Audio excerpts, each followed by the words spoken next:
Good morning, y'all. What's happening?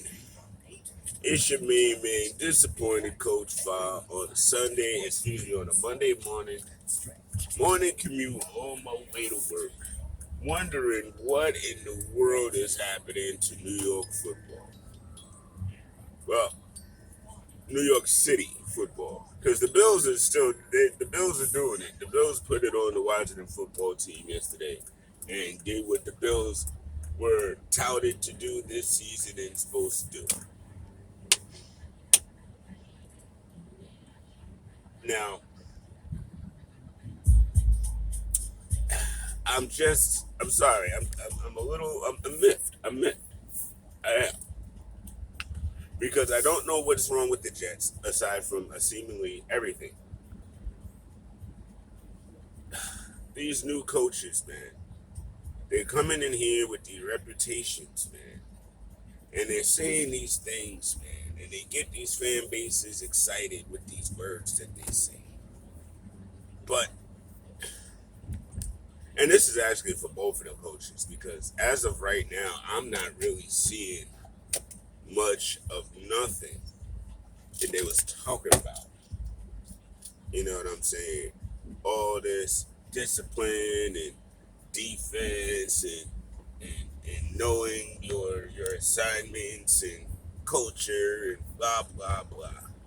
Because these Jets look the same confused on offense as Adam Gase's teams were. I mean, they don't look prepared, man. Isn't this their second offer? Like, there's been 3 games, and 2 of them I don't believe they scored any points. I mean, come on, guys. I see. This is exactly where I don't buy. Play the first round guy early, because as this is set to go, Zach Wilson is about to go the route of Sam Darnold, the route of Mark Sanchez, the route. You know what I mean? It's not boding well for later on down his career, this start, because even if they don't, if they win some games and still have a losing record at the end of the year, you're gonna hear, we got to see if Sally is the real deal. They had a couple of injuries, da da da da da. But then next year, if it's the same or similar, oh, what's wrong with Zach Wilson? Why can't he get it done? And it's the same exact quarterback scenario. These young guys are put in impossible situations, expecting to do the absolute most when they know the absolute least. It is amazing that more franchises, million and billion dollar franchises, tie and tether their hopes to the most inexperienced players on the field. I just find that baffling, to be perfectly honest, because I'm not one for that. Especially if my franchise needs wins for the fan base to be at least somewhat satisfied. You know what I mean? Or if I know I'm close to something, why in the world am I going to leave my hopes and dreams in the hands of a rookie quarterback? I wouldn't. And this whole, oh, because of where you drafted him, you have to play him notion, to me, absolutely makes no sense. The person might have deserved to be drafted where they're drafted, but that's so that your future is right. You know what I mean? If they don't know what they're doing and you run them out of the daggone league in 2 years, what was the point? And nowadays, organizations are more impatient than ever. So Zach has been put in a terrible position because Robert Saleh is a first-year head coach, so he don't know if his schemes and plans are going to work as constituted, let alone what the rookie quarterback going to do in that situation. So I mean, and then to not have like top, or at least close to top skill players around the rookie so that even if he makes mistakes or doesn't throw it as well, that the skill players can make up for some of the rookie quarterback deficiency. And of course, every young quarterback needs a running game. You can't be having your rookie quarterback throwing 40 passes a game, and you can't be having him sitting back there to get eaten up. You know what I mean? You're eroding his confidence, and he just got here. You know, I mean, this was not the smartest way to put this together. And honestly, where is the veteran in the clubhouse to talk to Zach, to make sure that he's all right, to make sure that he knows, you know, stuff. Make sure he knows, how to prepare, what he's looking at, when the defenses do their little schemes and stuff, because he's throwing a lot of interceptions. They're not scoring any points. I don't know. I don't understand what's happening with the Jets. I mean, at least with the Giants, and again, this is not at all a friendly conversation, but the Giants are immature as hell. They are undisciplined. They are sloppy at times, and it's like they overcompensate for a bad play, because that's where you're getting unsportsmanlike penalties and stuff like that. It's just really, really, really a bad look for the G-men right now, as far as, again, watching that game yesterday, it just reminded me of every other game we've played this season. Mental lapses ruin us. Mental lapses. I mean, and then unfortunately, our whole wide receiver core got decimated yesterday. And then we lost Blake Martinez for the season. Yay. Now, who is Danny supposed to throw to when Darius Slayton, Sterling Shepard, and Kenny Galladay go out? Now, I know Kenny came back, but by then Kenny was limping and gimping, man. I mean, that's just what it is. He was not helping. Evan Ingram drops don't help. I mean, and Saquon can't get off if the defense knows that we have to throw the ball because we're down. And why in the world can't we get the weak behind Atlanta Falcons off the field? Why in the world do we get them to get set up for a daggone game-winning field goal? I mean, I'm so tired of our defense failing us. I'm so tired of these immature penalties, yo.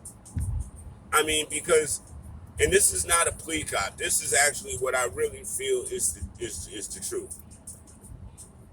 Teddy Bridgewater and the Broncos smacked the crap out of us.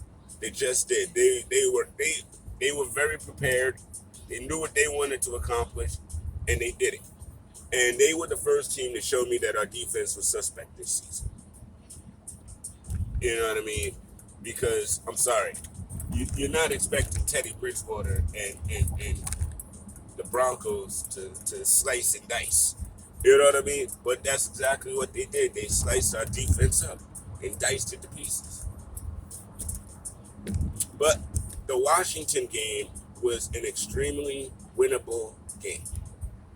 There were moments in the game where we had the game won. And what did we do? Immaturity, lack of defense, lack of discipline. And we lost the game. We were up on Atlanta. We were up. We lost the game. We could truly be sitting here 2-1 instead of 0-3. But the truth is we are 0-3. And we are 0-3 because of Joe Judge. End the story. He's the head coach of this team. He came in talking discipline, focus, attention to detail, the very things we are not seeing. I wrote an article about this last week. Check it out on the Candid articles up on the candidcorner.com. Uh, this is, I was hoping against the Falcons we could get right. You know what I mean? I was hoping his lap running and all of that, got to these guys and they're recognizing where their deficiencies are. But that, again, didn't happen. And what happened? More undisciplined turnovers, penalties, drive killers. I mean, dude, we are the epitome of shooting ourselves in the foot right now. That is the New York Giants right now. We are shooting ourselves in the foot. I don't particularly myself care about anything any owner says. I really don't. I don't get into owner talk like at all. I think it's a waste of time for fans, to be perfectly honest, because what the owner, once the product is on the field, there's really not much the owner can do at that moment. So, whether he says the fans have a right to boo or not, or if there will be hell to pay or not, I don't care, dude. Please, I care about what the coaches right there are saying. You know what I mean? So, again, I know fans are mad at Mara, I guess. Yeah, fans get mad at everything. So, when we're not winning, fans get mad at everything. So, I hear it, and I understand it. And again, Gettleman, blah, blah, blah, blah, blah, blah. At the end of the day, I'm not too mad at what he put on this team. I do really feel like they should have spent a lot more time on that offensive line in the offseason, like actually bringing in guys like other teams did, instead of, kind of just patching up what we had last year and just keeping that going like it's cool. But, once the product rolled out, I mean, dude, you guys are getting paid to play this game and to play it at the highest level, and I have yet to see that from everybody. Daniel Jones has been playing his tail off for us. I mean, I get really tired of regurgitated agendas and people just waxing because last year something, Danny is not the problem. So please, I'm tired of hearing y'all blame Danny. Danny ain't the damn problem. I mean, there's a lot of smart fans out there. There's plenty of intelligent fans that know what they're seeing. You know what I mean? So it's like when I hear, oh, Daniel, and why did we draft him and that, I'm just like, man, get a new thing to cry about. We got plenty to cry about. That's not it. If anything, I'm actually glad to see his maturity and growth right now. You know what I mean? Who is he supposed to throw to when Evan is dropping balls and he has no other wide receivers out there? CJ Board? Really? Come on, man. Come on. We got practice squad guys, you know what I mean, taking real reps right now because everybody's pulling a hammy or an ACL. Our wide receiver core is as decimated as the Ravens' daggone running back core right now. It is crazy. I mean, it's not that I had super duper high hopes for this year. You know what I mean? Because, getting to a Super Bowl is hard. But I do want to see incremental growth. I want to see changes, positive changes. I want to see that this, college locker room vibe that Joe Judge is throwing down of discipline and blah, blah, blah. I want to see if that stuff is actually working or not. Because if it's not working, then what are we doing? And the more, what does Joe Judge need to do to rally these guys to do their job? That's where we are right now. It's just the truth of the matter. This is where we are. Now, just to throw out an optimistic note here, and I'm going to have an article up this week about the 5-0 wins and 3 loss teams that there are as of today. in the National Football League. And of them, I do believe the Giants have the strongest chance of turning it around. And it's not because of homerism, it's simply because of the way that I see them losing these games. It's not. I mean, again, 2 or 3 games we could have won.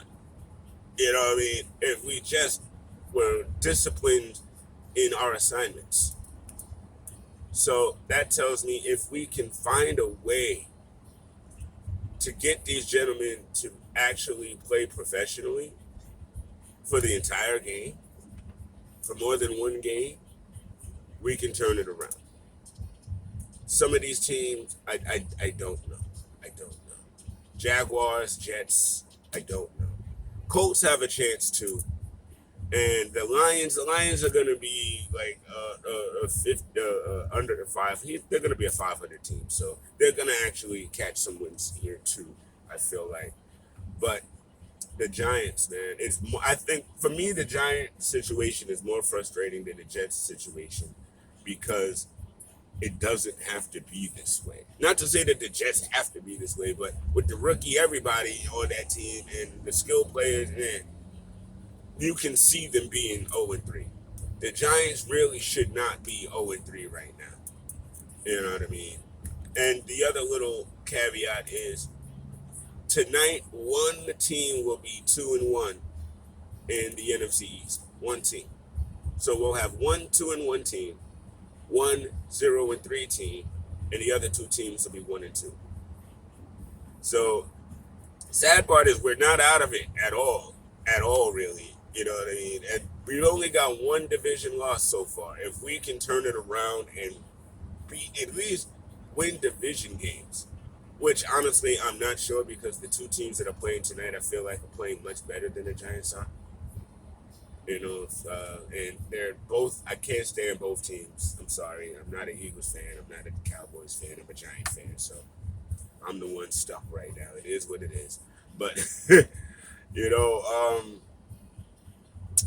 I don't know. I mean, Washington with Heineke, he was looking good for a minute, but then the Bills figured all of that out and ceased all of that good vibe. Like I honestly figured they would, but this is very frustrating as a Giants fan because they could at least be 1-2 right now and in the mix instead of being at the bottom of the division again. Joe Judge, yo, you on watch, bro. You better get this thing handled. Shameem Man Coach, check us out the Candid Corner Wednesday night. Check us out on the Knicks Corner every Saturday afternoon. I appreciate it. Check out the articles on Candid Gear, the Candid articles, and the Off the Ball Network, most definitely. Big shouts to the Off the Ball Network, and I'm out of here. So y'all have a great Monday.